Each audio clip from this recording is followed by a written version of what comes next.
Aujourd'hui, je vous emmène à la rencontre d'un univers subtil, un monde où le bien-être passe par le son et où les vibrations deviennent langage. Il y a des sons qui touchent plus que les mots, des vibrations qui apaisent, qui réveillent, qui relient.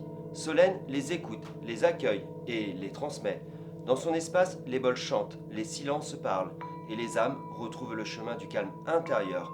Avec résonance sonothérapie, elle nous invite à se déposer, à ressentir, à se laisser traverser par ce que le son a à dire. Aujourd'hui, elle nous ouvre les portes de sa pratique, là où chaque fréquence devient pas vers soi. Bonjour Solène. Bonjour.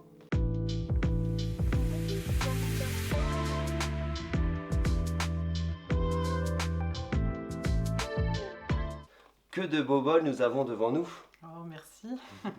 Alors, est-ce que, avant de commencer de parler de bien-être, de massage, tu peux me donner l'origine du bol tibétain? Alors, il y a plusieurs théories sur l'origine du bol tibétain. Il n'y a rien qui a été prouvé. A priori, historiquement, ce sont des bols qui ont été déplacés de Mongolie dans les montagnes, en Inde, au Népal. Et les bouddhistes se sont appropriés les bols pour en faire un usage de soin. Mais à l'origine, c'est un bol, donc c'était pour mettre des choses dedans, tout Dedans pour simplement. manger en fait. Oui, voilà, Donc à l'origine, ce seraient les moines qui auraient joué avec, donc avec une cuillère, quelque chose pour les faire chanter, les faire résonner. c'est ça, oui. Et ils se sont rendus compte que les fréquences pouvaient faire du bien aux gens, en fait, hein. Et donc, ils ont amené ces bols-là dans des protocoles de soins. Alors justement, tu parles de fréquence. Qu'est-ce que cette fréquence qu'on a entendue tout à l'heure, le temps que je faisais l'entrée, qu'est-ce qu'elle va faire sur le corps humain? Comment ça va agir? Ça va agir comme la personne veut que ça agisse, hein. C'est-à-dire que les fréquences, elles peuvent, donc les sons et les vibrations, elles vont jouer sur l'aspect psychique de la personne pour amener à une libération émotionnelle.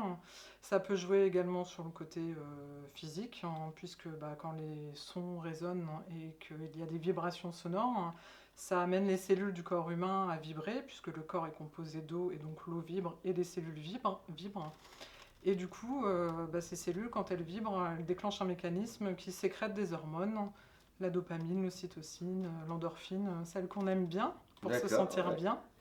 Voilà. Alors justement, tu as différentes sortes de bols. Donc chaque bol va avoir une fréquence différente ou pas? Alors oui, puisqu'ils vont avoir des notes différentes en fonction des bols.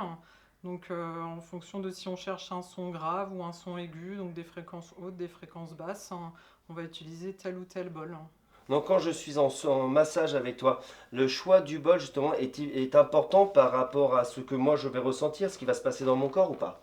Alors oui, parce que en fonction de la disposition des bols, hein, il va falloir déjà qu'il y ait une harmonique, c'est-à-dire que les bols s'enchaînent bien, parce que si on les tape tous et qu'au final les sons sont dissonants, c'est pas très agréable, ça amène pas au bien-être, hein. Donc on va d'abord choisir les bols pour qu'il y ait une harmonique dans les bols, et puis les bols pour un massage sonore, donc une séance individuelle, hein. Certains sont posés sur le corps, donc on va les choisir en fonction du poids aussi, pour qu'il y ait un impact, pour que les cellules vibrent, hein.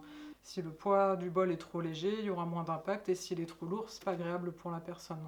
Et quand tu fais justement autour de la personne, ça c'est toi qui choisis les bols à l'instinct?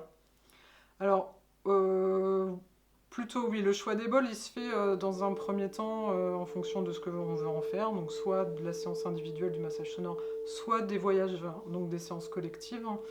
Moi, j'ai commencé avec une affinité avec les sons graves, donc j'ai constitué un set avec des sons plutôt graves. Avec le temps, ça évolue, tout ça, évidemment. Donc moi, j'ai plutôt des sonorités basses, hein. Alors entre la basse fréquence et la haute fréquence, on peut dire ou pas par rapport au petit bol et au bol plus gros ou grave ou aigu? Plutôt ça en fait. Oui, c'est ça. En fait, plus le bol va être petit, plus il va avoir des sons aigus. Donc on va être dans les hautes sphères, on va dire. Et plus le bol va être large, hein, et lourd, hein, plus il va aller dans les graves, les sons Alors graves. le aigu va faire quoi? Alors ça, c'est propre à chacun.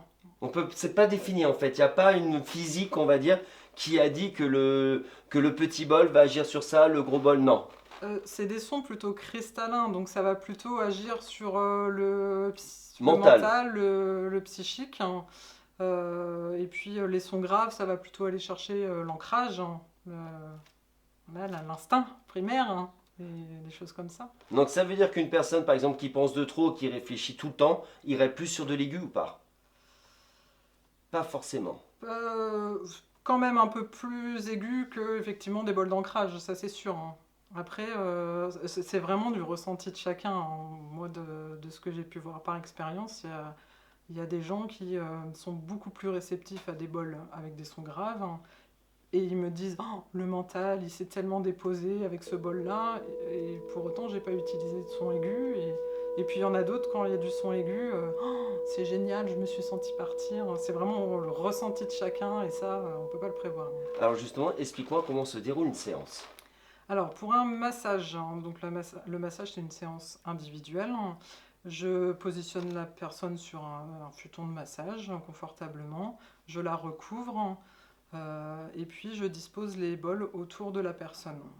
En fonction justement des sonorités, ils seront placés voilà, d'une manière bien définie. Et puis donc je les mets en résonance pendant le massage, hein, et à un moment donné, pendant le massage, je vais en venir poser quelques-uns sur le corps de la personne à des endroits bien précis. Et là aussi, je vais les mettre en résonance en les frappant et en les frottant. Et là, le massage, il dure combien de temps? Alors, 1 heure, il faut prévoir 1 heure et demie, parce qu'il y a quand même un entretien avant, un entretien après. Mais le massage en lui-même, c'est 1 heure. Donc pendant 1 heure, toi, tu fais chanter les bols. Oui. Et donc au niveau de la personne, c'est pas envahissant au niveau du cerveau quand même de tout le temps entendre cette vibration, ce son? Alors, au contraire, hein, ça va bercer. Ça va faire descendre les ondes cérébrales, hein, dans un premier temps. C'est là où la personne va se déposer. Une fois qu'elle est déposée, ça va l'envelopper, ça va la bercer jusqu'à ce qu'elle rentre dans un état de conscience modifié, puisque c'est le but, hein, du massage sonore, hein. Une fois qu'elle est dans cet état, elle vit ce qu'elle a à vivre, hein. Il n'y a pas de bonne ou de mauvaise façon de vivre un massage, hein. Chacun le vit comme il l'entend.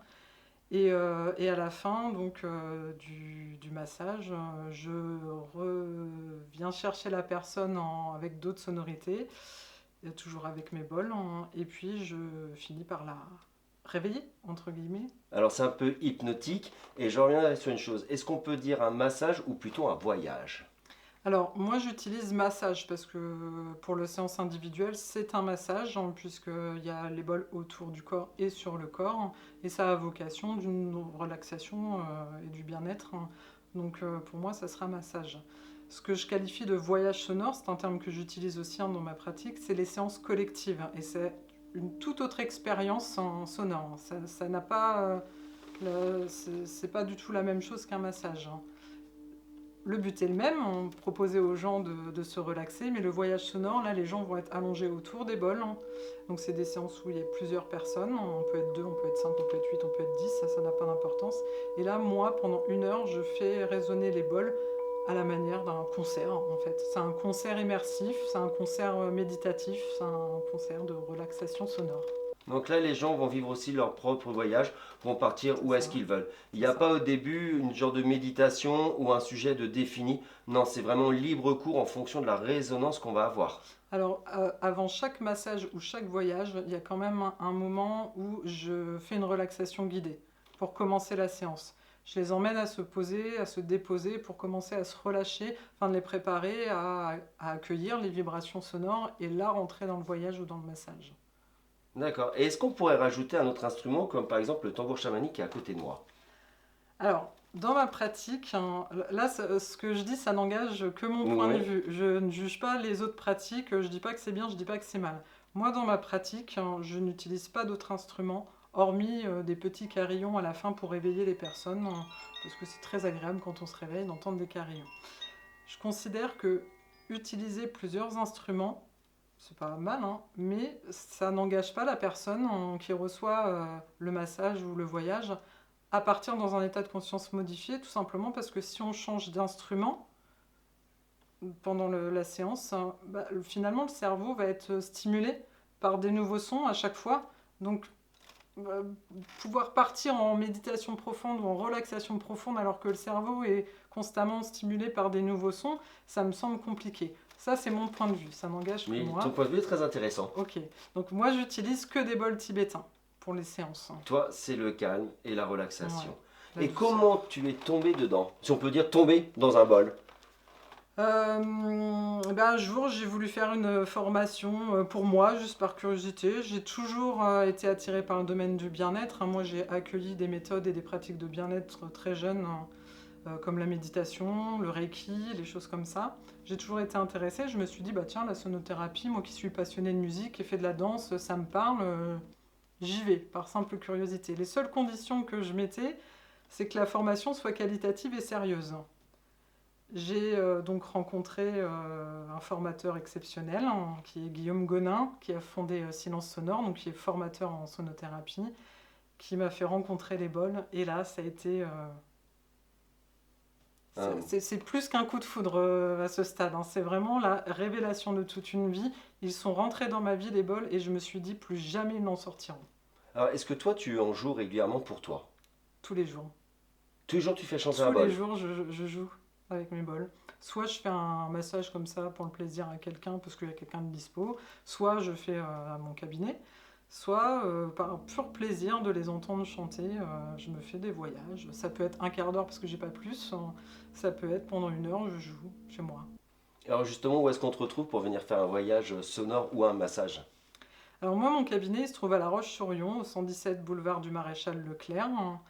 Et puis on peut me retrouver dans d'autres endroits pour les voyages sonores, parce que mon cabinet est trop petit pour recevoir des groupes, hein. Et là, les informations concernant les voyages sonores, je les publie sur mes réseaux sociaux. Donc Facebook, Instagram. Facebook et Instagram, Résonance Sonothérapie. Et là, on peut être averti de tous les événements que je fais. Et De si tout ce là, qui tu vient nous arriver. montrais justement que tu nous faisais revibrer ou rechanter un bol, tu prendrais lequel et tu ferais comment? Je peux prendre n'importe lequel. Partons, je sais pas moi, sur celui-là, tiens.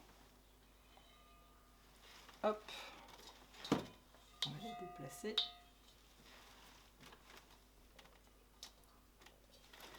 Donc le bol, soit il est frappé, comme ça. Je sens le sol qui vibre. Oui. Bah, avec celui-là, on sent encore plus. Donc ça, donc quand on frappe un bol, ça va faire sortir l'ensemble des notes principales. Et puis, il y a une deuxième manière de les utiliser, c'est ce qu'on appelle frotter un bol, où là, le son va venir un peu plus en douceur. Il va arriver un peu plus tranquillement. Je m'installe.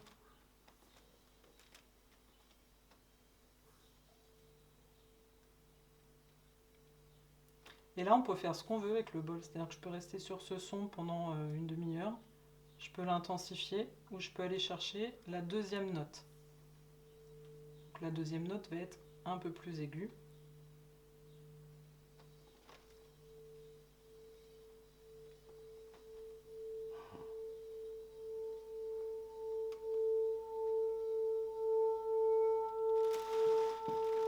Voilà.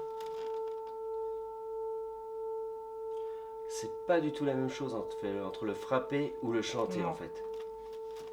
Et dans un voyage sonore, il y a les deux. Je frappe, je frotte. Première note, la note, ce qu'on appelle la note fondamentale. Je vais chercher les deuxièmes notes. Et je joue, j'essaye de jouer de manière harmonieuse, faire des jolies mélodies pour vraiment se prêter. Alors moi je suis assez aigu depuis tout à l'heure. Si tu me faisais chanter un aigu ou frapper, je sais pas, sur les petits.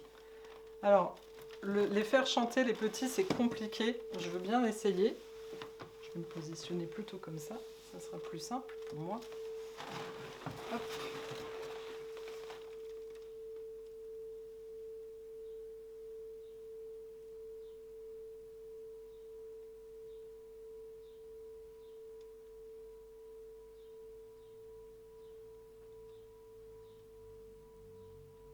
On a toujours l'autre qui résonne, hein. Oui.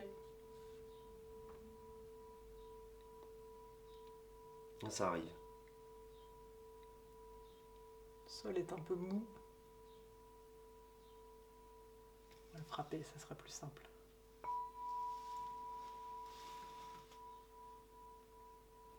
Et ben pour finir la vidéo, j'aimerais bien que tu me fasses frapper les deux petits Deux qui nous petits. annoncent la fin. Ok.